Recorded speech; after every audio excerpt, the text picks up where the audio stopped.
Noreen. Oh, hi, Miss Carrie. What are you doing? Well, I'm out here watering my flowers, and that's why I'm not wearing a mask because I'm all by myself in my garden. That's so funny. I'm in my garden by myself too, which is why I'm not wearing a mask. Wow. Oh, no, there's a bee. Oh, Miss Noreen, are you allergic to bees? No, Then why are you afraid of them? because I'm afraid I'm going to get stung. Well, usually if you leave bees alone and you don't crowd them or try to touch them, they'll leave you alone. And besides, bees are really important to our world. Really? Yeah, I just learned this really interesting fact that, well, I already knew that bees help pollinate the plants, but I did not know that they're responsible for 1 out of every 3 mouthfuls of food that we eat. Wow, that is very interesting. I did know that bees do not like certain colors, such as red and black.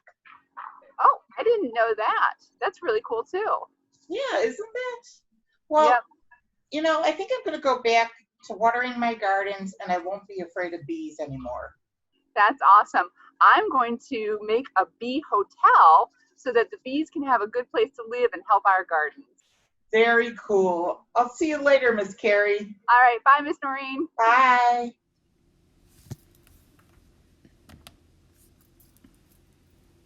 Honeybee, The Busy Life of Apis mellifera, written by Candace Fleming, illustrated by Eric Roman, published by Neil Porter Books, an imprint of Holiday House. One summer morning, deep in the nest, a brand new honeybee squirms, pushes, chews through the wax cap of her solitary cell and into a teeming, trembling flurry. Hum. Tongues lick, antennae touch, bodies clamber and scramble over thin wax comb. The new bee rests, soft, fuzzy, and female, like all newly emerged worker bees. Her scientific name is Apis mellifera, or Apis for short. Crawling to a cell packed with sticky, rich pollen, Apis eats, and eats, and eats some more. Her wings dry, her color darkens to a warm yellow-orange. Her muscles grow strong. Strong enough for flying? Not yet. Cleaning comes first. Apis's first job is to tidy the hive's nursery. She hauls away leftover bits, carts off old wax caps, leaves each cell ready for a new bee egg. When she turns 3 days old, special glands behind her face swell and expand. Soon she is ready for her next job. Flying? Flying? Not yet. Nursing. The grub-like larvae get all her attention. She checks them, inspects them, feeds them a milky sweet liquid made with those glands. On Apis's 8th day of life, she leaves the nursery. For flying? Not yet. Queen tending. Long and graceful, the queen glides across the combs. 2,000 times a day, the queen stops to drop a single egg into a single cell. Pearly white, half the size of a grain of rice, each will grow into a bee. The queen doesn't have time to take care of herself. So Apis and the others groom her with their forelegs, examine her with their tongues, feed her a drop of sweet brood food, worker mouth to queen mouth.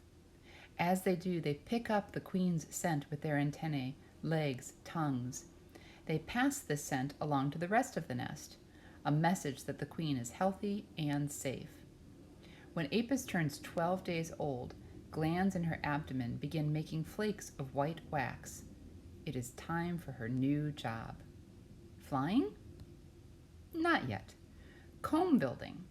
Using her wax, her sharp spoon-shaped jaws, and her legs, she shapes, molds, maneuvers to create cells. But Apis is not a builder for long. 3 days later, she starts flying? Not yet. Food handling. Apis stands on soft honeycomb, waiting. A forager bee approaches. Dusted with pollen and smelling of sunshine and fresh air, she is loaded with nectar. Food for the colony. Apis creeps toward her. Furry heads bump. and the forager brings up the nectar into her open mouth. Sticking out her straw-like tongue, Apis sips up the nectar. She folds and unfolds, folds and unfolds, folds and unfolds her mouth until the nectar grows thicker, stickier. She stores the half-dried nectar in an empty cell. Over the next few days, it will ripen into honey. When Apis turns 18 days old, she is ready to start her life outside. Flying?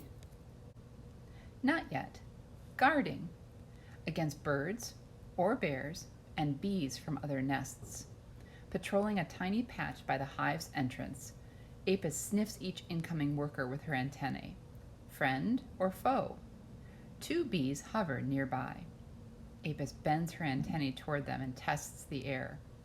They do not smell like members of her colony. She stands on her hind legs. They do not act like colony members. Apis lets off an alarm scent to warn the others. Robber bees! They have come to steal honey from the nest. Apis flings herself at one of them. The 2 grab hold of each other's legs. They curl their abdomens. They roll and grapple. Apis buzzes, bites, burrows. She is willing to give up her life to protect her nest and its honey. She bites harder. Shaking her off, the robber flies away. At last, on the 25th day of her life, with the sun just rising and the dew still drying, she leaps from the nest and flies. Thousands of other bees rise from the nest too, first to orient themselves and then to forage for water, or collect a sticky plant sap called propolis, a kind of bee glue, or gather pollen. And Apis? She is in search of sweet nectar. Her antennae taste the breeze. Milkweed, coneflower, clover. She can smell the sugary goodness inside their blossoms. Apis follows the floral odor for miles, wings beating 200 times a second until she circles down. She alights on a blossom. She scrabbles over its petals, searching for nectar inside. Poking her long tongue deep inside the flower, she sips and swallows and skips to the next flower. The sugary fluid does not go into her belly. It goes into a special sac called a honey stomach. This is how Apis will carry her nectar home. As she visits each flower, grains of pollen stick to her brushy body. They cling to her bristly legs. She carries this pollen from flower to flower, brushing it off, picking it up, pollinating the field. At last, her honey stomach weighs almost as much as she does. Then, wings working hard, she flies back to the hive, where she gives up her nectar to a food handler. Now will she rest? No, she will dance. Wagging her tail, Apis circles to the left, then to the right. She runs in a long straight line. Other bees gather round. They listen to the vibrations of her dance. Apis is giving directions. She is telling them the nectar is sweet. She is asking them to go there too. Soon a stream of bees head for her find. Apis makes 9 more trips that day, gathering, pollinating, before the sun finally sets and she can rest. But she will go back tomorrow, and the day after that, and the day after that. She grows thinner and slower. She loses her hair. Her wings fray and tatter. Summertime bees do not live long, and Apis is now 35 days old. She has flown back and forth between nest and blossoms, 500 miles in all. She has visited 30,000 flowers. She has collected enough nectar to make 1/12 of a teaspoon of honey. Her work is done. On the morning Apis drops to the ground, the air is warm. The sun is rising, and the nectar is sweet. She rolls to her back. Her legs move limply. Her wings beat weakly. Above her, blossoms nod in the summer breeze. Apis stills. And back in the nest, a brand new honeybee squirms, pushes, chews through the wax cap of her solitary cell and into a teeming, trembling flurry. Hum.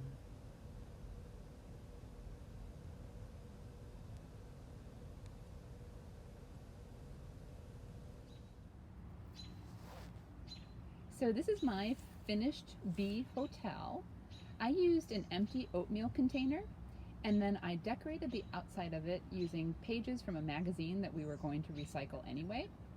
I've used 2 pieces of colorful yarn to tie around the front and back of the bee hotel. I'll use that yarn to hang it, and then I'll show you the inside of my bee hotel next. So this is what the inside of my bee hotel looks like. You can see that I've got 4 paper towel tubes cut down to size on the inside, and each paper towel tube is filled with about 8 or 9 rolls of paper. And then I've got some grass clippings in between each of the paper towel tubes to sort of fill it up a little bit. And now I'm going to hang it.